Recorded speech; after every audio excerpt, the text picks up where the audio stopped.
This is either going to be my best first attempt at something, or it's going to be a complete epic fail. A few days ago, I randomly got this urge where I'm like, do I want to try to make a gingerbread house completely from scratch? I kind of like went back and forth with this idea for a few days, and I think I'm gonna do it. So yeah, have I ever been successful even decorating a gingerbread house? Not really. Have I really been successful at anything gingerbread house related?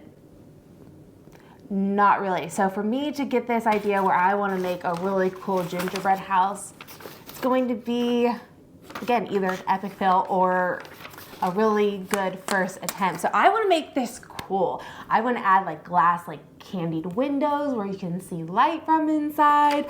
I want to, again, do this completely from scratch. So my game plan is I have a bunch of cardboard around me. I want to make a template and kind of go off of that and kind of go from there. So my idea with this gingerbread house is going to be some type of A-frame-ish house.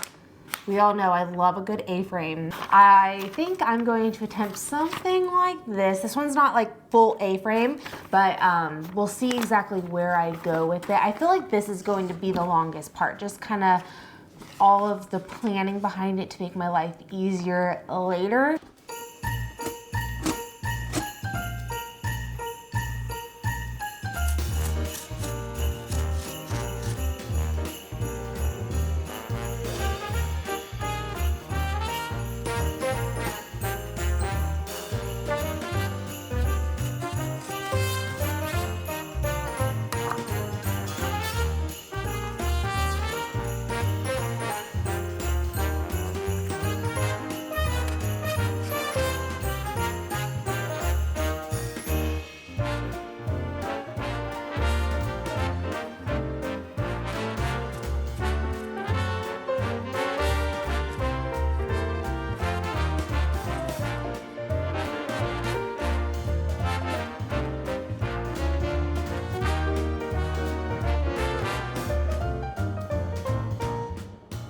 Okay, day 2. I'm going to make the gingerbread today. I honestly don't know how much this recipe is going to make. The recipe I'm using, I will make sure I link down below if you want to follow it. So I found a construction gingerbread dough recipe because there's a difference between a construction dough and just like your everyday cookie dough. This is what we're going to work with. I'm really excited about it. I did realize, because one thing I want to do is put twinkly lights inside. I don't know if I will want to pick it up and like risk breaking it. So one thing I'm going to do with the back is I'm going to take these pieces apart. I taped it and then I just lightly hot glued a few places to where I'm going to take a knife and pull this all apart, and this is going to be my template. So one thing I'm going to do though before I do any of my cutouts is I am going to make a secondary door on the back. That way I can put twinkly battery powered lights inside and be able to get them in and out and turn off the lights. So I think that's the only difference I'm going to do with this little A-frame that I made. I broke out my A-frame mug full of coffee today to get in the spirit of making an A-frame. So this recipe dough seems pretty easy. I'm gonna throw it all together. I'm gonna let it chill for a bit and cut out pieces. I should know pretty quickly if I'm gonna need to make more dough or not.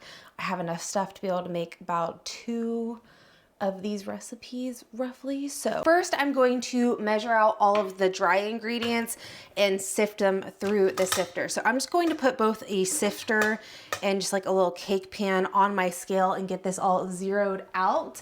And I'm going to measure 28 ounces of flour. Typically I go off grams and whatnot, but this recipe goes off of ounces. Either way, I still like having a measurement outside of finding one that's like 1 cup this, 1 cup that, because especially with flour, it can really make a difference in how much you use. So we are using 28 grams, or wait, 28 ounces, 1.75. So I was so unsure because my scale ended up going from 16 ounces to 1 pound and 1 ounce. I was like, I don't know what I'm supposed to be doing. So 1.75. I have never followed a recipe that has gone by the ounce. You know what I am curious on? Okay, if you're following this, this is 665 grams. That would have just been a lot easier. Then we literally jumped to tablespoon measurements of like the ginger and cloves and cinnamon. Now to make sure there's no lumps, I'm just going to, I should have got a bigger bowl. We are really just starting off on a strong note today. Okay, should always know better than to use a smaller bowl, but I've never measured out. Measure by the ounce, and I had no idea how many ounces that was. I know what 665 grams of flour looks like. I might need to go run down stairs and grab more sugar. How many ounces? 6 ounces, okay. Do I have to go downstairs? 7? 6. I have to go fill this up. Both of these are sugar.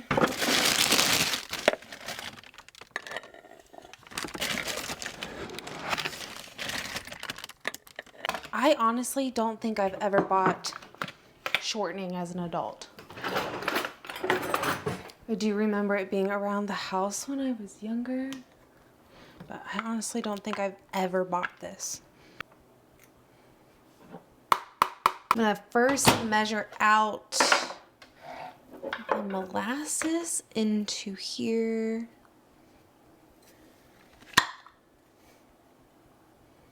It's a lot of molasses. There's more than what they say. They say it's 12 ounces. So far, we're almost at 14.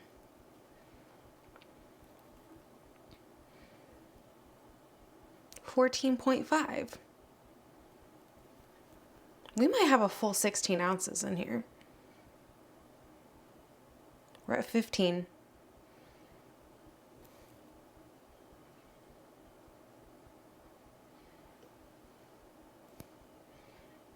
I'm just gonna let this drip. I think we might have 16.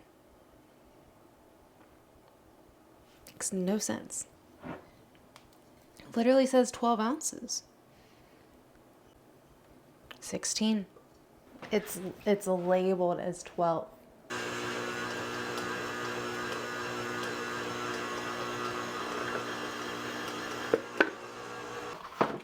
Flip it. Sometimes flipping it from the way it curves really helps it lay flat.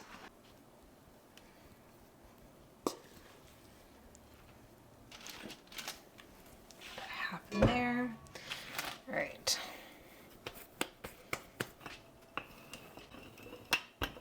For each one, I'm going to freeze the dough before doing any type of cutting. So I'm gonna do this first batch. I'm gonna get the next one rolled out, thrown into the freezer, and then I'm gonna do a whole second batch because I believe I'm going to need that much. So, okay.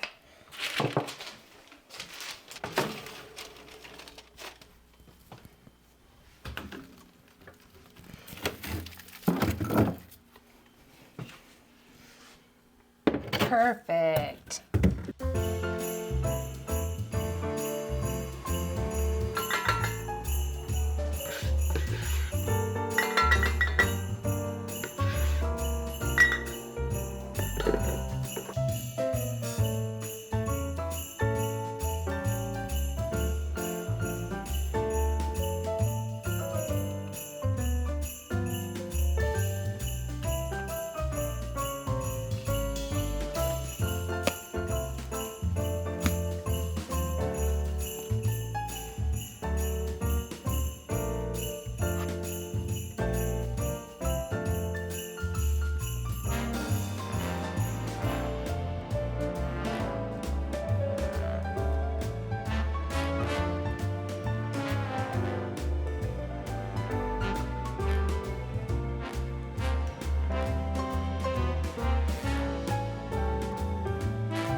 So here we are, day 3. So after getting the gingerbread baked, I let it sit overnight to completely cool and harden some. And then what I took from a lot of gingerbread making videos was to really clean up your gingerbread pieces before attempting to put them together. So I was just using a handheld grater, which worked so well. And then I also used sandpaper for the insides of the windows and such. But after I did that, I wanted to go ahead and get my candy windows for that front paneling done so it would have time to set while I sanded everything else.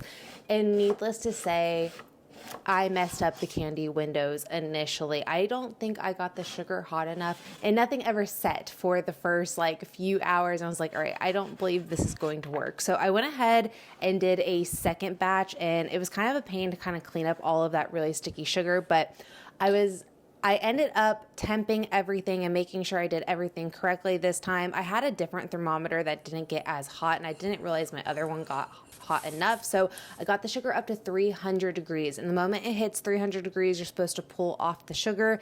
And this worked great. It was already starting to set at this point. I used a toothpick to kind of poke any air bubbles out, and I just kind of let it harden for the next few hours.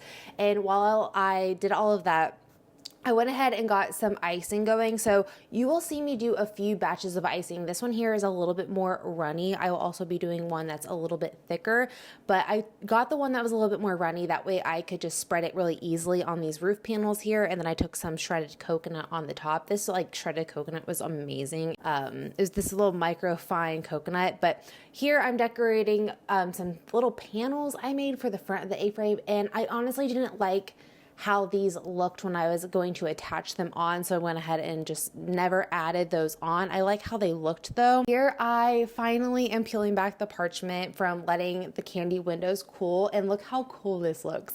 So you can get a clearer window if you use something called isomalt, but I didn't want to buy anything extra. I had a bunch of sugar and everything on hand, so I really like how this turned out. I like the little warm effect the windows gave. But here I am making the thicker icing. So this thicker icing was amazing for putting the A-frame together. It was so thick, it literally acted like glue the moment it hit something. So I really liked having the different runninesses of the different icing.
I think the hardest part of the whole project was just kind of making my stencils.